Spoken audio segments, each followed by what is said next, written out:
सभी का राजपथ टीवी पर और मैं हूं आपके साथ सपना ठाकुर। रुक करेंगे उत्तर प्रदेश की खबरों की तरफ। वाराणसी जिले सहित पूरे पूर्वांचल में भीषण गर्मी का प्रकोप लगातार बढ़ रहा है। मार्च के बाद अब अप्रैल में भी झुलसा देने वाली गर्मी के कारण अस्पतालों में बड़ी संख्या में मरीज इलाज के लिए पहुंच रहे हैं। वहीं स्किन से जुड़े मरीजों की संख्या ज्यादा वृद्धि देखने को मिल रही है।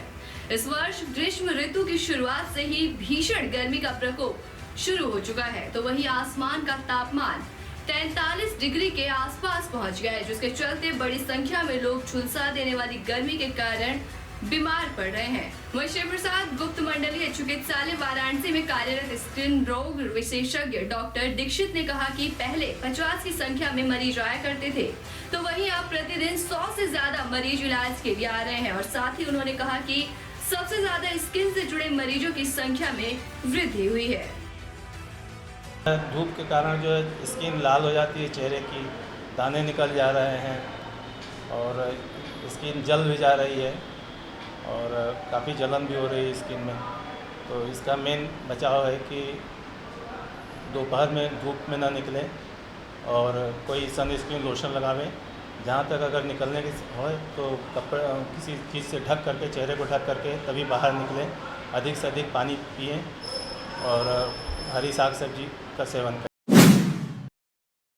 अमेठी में शासन के मंशा के अनुरूप आज जनपद में चौपाल लगाया गया। सरकार की महत्वाकांक्षी योजनाओं को आम जनता तक पहुंचाने के उद्देश्य से चौपाल लगाया गया। जनपद के 98 न्याय पंचायतों में चौपाल लगाई गई। हर न्याय पंचायत पर नोडल अधिकारी भी नियुक्त किए गए। पेंशन, सरकारी योजनाओं के लाभ हर व्यक्ति तक पहुँचाने के लिए चौपाल का आयोजन किया गया। जो है इसका लाभ है कि लोगों के पास गांव में तमाम समस्याएं होती है। किसी का जो है आधार कार्ड बनने के बाद भी उनका पता चला कि उनको पेंशन नहीं मिल रहा है, किसी का राशन कार्ड नहीं मिल रहा है, किसी की और अन्य समस्याएं हैं। तो अपनी समस्या को लेकर के आते हैं कि राशन कार्ड बन जाए, या कभी कभी होता क्या कि उनकी एप्लीकेशन पड़ी हुई है फिर भी नहीं बन पाती है, तो उसका निस्तारण अपनी समस्या बताते हैं। तो मौके पर उसका हमने निस्तारण लगभग 9 का तो यही कर दिया। 4 बची हुई है, उनकी जो सूचना है, उनका आधार कार्ड इत्यादि सब लिख दिया गया। उसको हम लोग पूरा करा के 1 सप्ताह में हम दूर कर देंगे।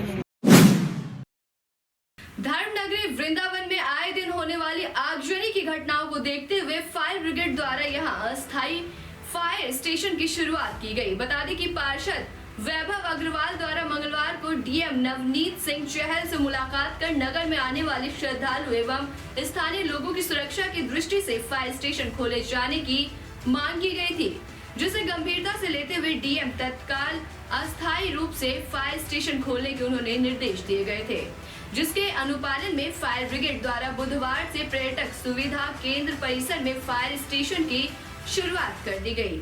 सीएफओ प्रमोद शर्मा ने बताया कि इस स्टेशन पर 5 कर्मचारी तैनात रहेंगे और एक बड़ी और एक छोटी फायर टेंडर भी मौजूद रहेगी। किसी भी आग लगने की घटना पर यहां से तत्काल गाड़ी रेस्क्यू के लिए पहुंच जाएगी।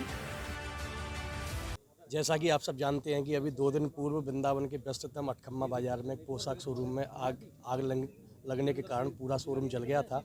और चूंकि गर्मी है और गर्मी में इस तरह की घटनाएं प्राय होती हैं, और हम सब ये जानते हैं कि मथुरा में फायर स्टेशन है और मथुरा से वृंदावन आने में लगभग 1 से 1.5 घंटा लग जाता है और इतने समय में जान माल की हानि हो जाती है। तो कल इसी उद्देश्य से कल हम जिलाधिकारी महोदय से मिले भी थे। हमने उनसे वृंदावन में स्थायी फायर स्टेशन बनाने की मांग की थी और साथ में हमने उनसे ये भी कहा कि जब तक स्थायी नहीं बनता तब तक एक अस्थायी फायर स्टेशन वृंदावन में बना दिया जाए। और हमने उनको टीएफसी, नगर निगम, डाक बंगला 2-3 स्थान सजेस्ट भी किए थे। तो कल शाम को ही इसकी कार्रवाई हो गई और आज सुबह ही टीएफसी में अस्थायी फायर स्टेशन बना दिया गया है। क्योंकि फायर का सीज़न चल रहा है, काफ़ी गर्मी बढ़ गई है, आगजनी की घटनाएं भी ज़्यादा हो रही हैं, तो इसी वजह से यहाँ पर एक अस्थायी फायर स्टेशन की व्यवस्था की जाए। तो उसी के क्रम में यहाँ पर एक अस्थायी जो फायर स्टेशन है वो हम यहाँ पे संचालित कर रहे हैं आज से, और आगे पूरा सीज़न में यहाँ पर जो है गाड़ी अवेलेबल रहेगी। अगर कोई घटना होती है तो उसमें रिस्पॉन्स टाइम कम करने में हमारे को मदद मिलेगी, ताकि उस पर त्वरित कार्रवाई करके आग को बढ़ने से रोका जा सके।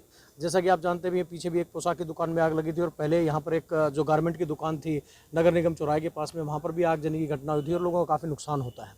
तो सेफ्टी ऑन प्रायोरिटी, तो इसी को देखते हुए हमने एक अस्थायी फायर स्टेशन जो है यहाँ पर इसको संचालन की योजना बनाई है। मथुरा में अपर पुलिस महानिदेशक ज्योति नारायण ने बुधवार को मथुरा पहुंचकर पुलिस अधिकारियों के साथ बेहतर ट्रैफिक व्यवस्था को लेकर मंथन किया। उन्होंने ट्रैफिक लाइन का निरीक्षण कर कंट्रोल रूम के जरिए शहर के सर्वाधिक व्यस्त रहने वाले मार्गों और चौराहे को देखा। पुलिस लाइन के सभागार में अधिकारियों के साथ बैठक करते हुए उन्होंने ट्रैफिक व्यवस्था में सुधार के साथ वायु प्रदूषण की रोकथाम को लेकर भी चर्चा की। उन्होंने कहा कि पिछले कुछ वर्षों में सड़कों पर वाहन का दबाव बढ़ा है, ऐसे में लोगों को जागरूक कर व्यवस्था में सुधार लाया जा सकता है। हाईवे पर दुर्घटना के मामले में कमी आने के लिए उन्होंने ट्रैफिक मैनेजमेंट प्लान की मजबूती पर जोर दिया। वहीं आगे उन्होंने कहा कि जहां तकनीक की आवश्यकता है वहां तकनीक और जहां मैन पावर की जरूरत है वहां मैन पावर के जरिए दुर्घटनाओं को रोकने का प्रयास होगा। मथुरा जनपद के यातायात प्रबंधन और सड़क सुरक्षा की जानकारी करने और कुछ बिंदुओं के निरीक्षण करने के लिए यहाँ आया हूँ और अभी अधिकारियों की बात सुनी, क्या समस्याएं हैं ट्रैफिक में और इन समस्याओं का निदान हम लोग कैसे करें, इस पर चर्चा हुई है। कुछ निर्देश मैंने दिए हैं और जो समस्याएं शासन स्तर पर हल होनी हैं उसके लिए लिखित रूप से ये प्रस्ताव हमें भेज रहे हैं। मुख्य रूप से ये था कि सड़क दुर्घटना में मरने वालों व्यक्तियों की संख्या को कम किया जाना है और 2030 तक उनकी संख्या आधा हो जाए, ये हम प्रयास करेंगे। अलीगढ़ में नगर आयुक्त की कार्यशैली से परेशान बसपा से मेयर मुख्यमंत्री से नगर आयुक्त की शिकायत करेंगे। नगर निगम द्वारा तमाम विकास कार्यों में लगातार देरी होने से परेशान मेयर ने अब नगर आयुक्त के खिलाफ मोर्चा खोल दिया है, जिसकी शिकायत अब वो मुख्यमंत्री से करने को मजबूर हो गए हैं। अलीगढ़ स्मार्ट सिटी प्रोजेक्ट के अंतर्गत हो रहे शहर के तमाम विकास कार्यों के लंबे समय से कार्य लंबित पड़े होने के कारण नगर आयुक्त की कार्यशैली पर सवाल उठ रहे हैं, जिसका मेयर होने के नाते उन्होंने मेरी जिम्मेदारी है बताया और शहर के विकास कार्य में कोई रुकावट न आए, इसलिए बसपा से मेयर फुरकान ये कदम अख्तियार करने को मजबूर हुए हैं। वहीं सीधे तौर पर मेयर का कहना है कि नगर आयुक्त की जो कार्यशैली है उस पर सवालिया निशान खड़े हो रहे हैं। शहर में तमाम ऐसे अधूरे विकास कार्य पड़े हैं जो तय समय अवधि में नहीं किए जा सके हैं। आपने किसी ने पुलिया बनाई है, अगर वो खराब है इंक्वायरी 3 दिन में कराइए, आप जो एक्शन ले डालेंगे, लेकिन आप कराने के बाद कानूनी तौर पर आप पैसा नहीं रोक सकते। जब पैसा आपने रोका तो तमाम जितने ठेकेदार वॉकआउट कर गए और टेंडर डालने से मना कर दिया। यहाँ बुला के मीटिंग करता हूँ, जो इनको करनी चाहिए, जो काम इनको वो मेयर करता है, मजबूर होकर मैंने जुबान खोली। भाजपा नेत्री अपर्णा यादव बुधवार को धर्म नगरी वृंदावन आई। देर शाम को जग प्रसिद्ध ठाकुर बांके बिहारी मंदिर पहुंची। अपर्णा यादव पूरी तरीके से भक्ति भाव में सराबोर नजर आई। उन्होंने ठाकुर बांके बिहारी जी के दर्शन और पूजन कर आशीर्वाद लिए। वहीं मंदिर सेवायत रोहित गोस्वामी, मोहित गोस्वामी एवं ब्रजेंद्र किशोर गोस्वामी ने उन्हें पूजा अर्चना कराई और इकलाई ओढ़ाकर प्रसाद भेंट की। वहीं दर्शन के बाद पत्रकारों से मुखातिब हुई अपर्णा यादव ने विधान परिषद के परिणाम के सवाल पर इसे जनता का भाजपा पर विश्वास और सबका साथ सबका विश्वास के विजन की जीत बताई।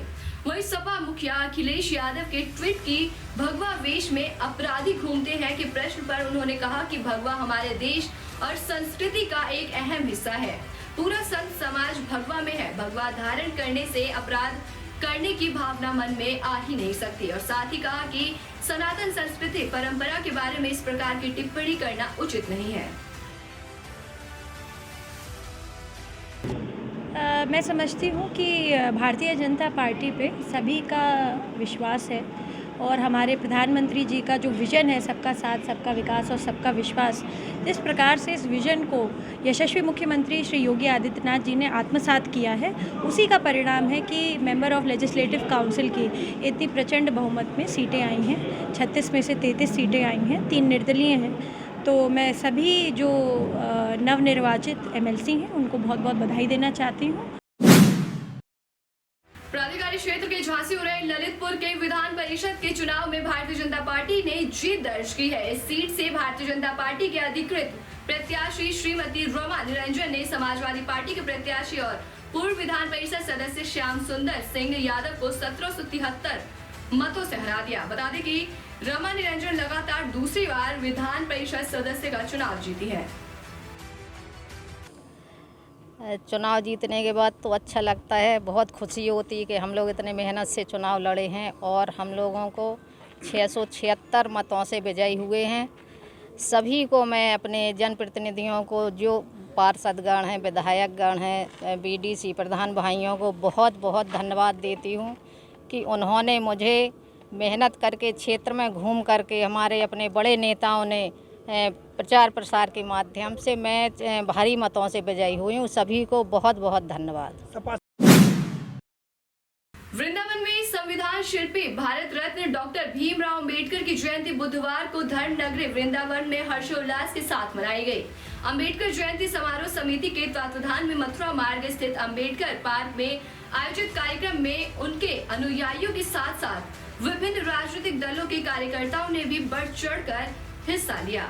कार्यक्रम में जहां पार्क में नवनिर्मित बाबा साहब की प्रतिमा का अनावरण मुख्य अतिथि लोकसभा सदस्य सत्यदेव पचौरी एवं वरिष्ठ अतिथि पूर्व ऊर्जा मंत्री और विधायक श्रीकांत शर्मा द्वारा किया गया, तो वहीं सभी उपस्थित जनों ने प्रतिमा पर माल्यार्पण और पुष्पार्चन कर उनका स्मरण किया और साथ ही उनके द्वारा देश और समाज के हित में किए गए कार्यों पर प्रकाश डालते हुए उनके बताए मार्ग पर चलने का भी संकल्प लिया। सब लोग अपने संविधान के शिल्पकार पूज्य बाबा साहब अम्बेडकर जी की जयंती का पूरे देश भर में, पूरे विश्व भर में हम लोग सेलिब्रेट कर रहे हैं, मना रहे हैं। और आज उसी उपलक्ष्य में आज यहाँ एक प्रतिमा का अनावरण भी हुआ है। मेरे साथ भारतीय जनता पार्टी के वरिष्ठ नेता, प्रदेश में मंत्री रहे और अभी वर्तमान में कानपुर से सांसद हैं, श्रीमान सत्यदेव पचौरी जी मेरे साथ हैं। समाज के सब लोग यहाँ हैं। तो ये इसका मूर्ति का अनावरण भी किया है और समरसता दिवस के रूप में आज हम इस बाबा साहब जी के जन्मदिन को मनाते हैं। देखिए, Bharat Ratna doctor Bhimrao Ambedkar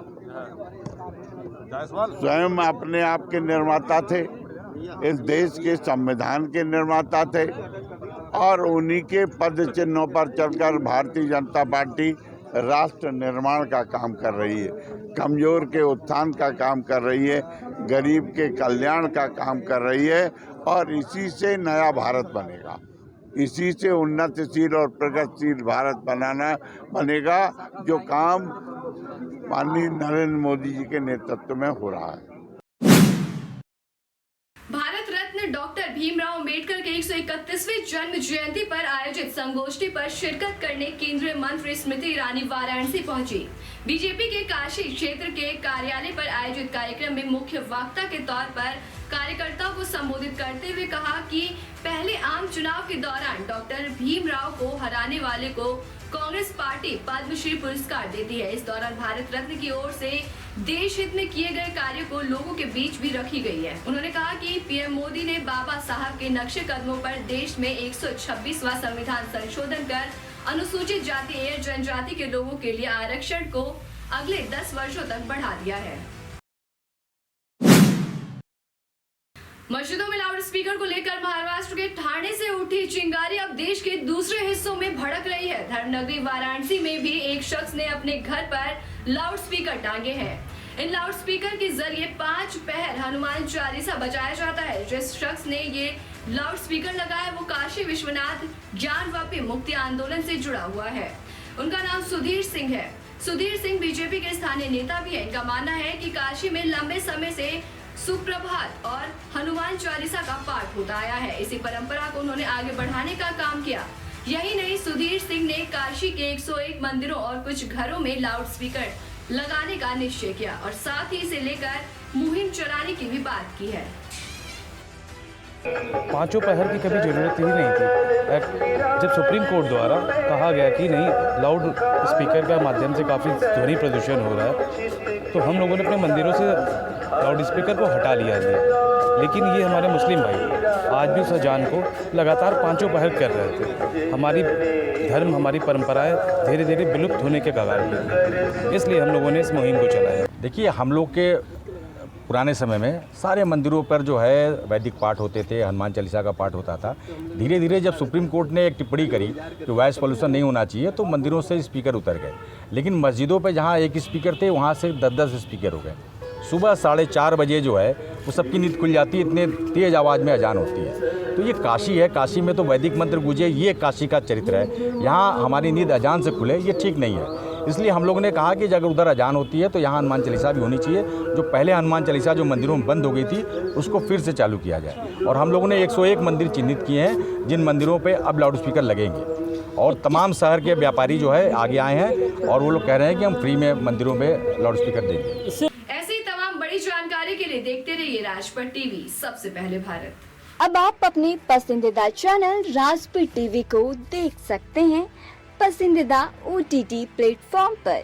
daily Hunt, rock TV, MX player, i2i, eBaba, Vodafone TV, Jio TV, Jio fiber box, Paytm TV, IPTV galaxy, Fastway, IPTV और रॉक क्यू टीवी पर।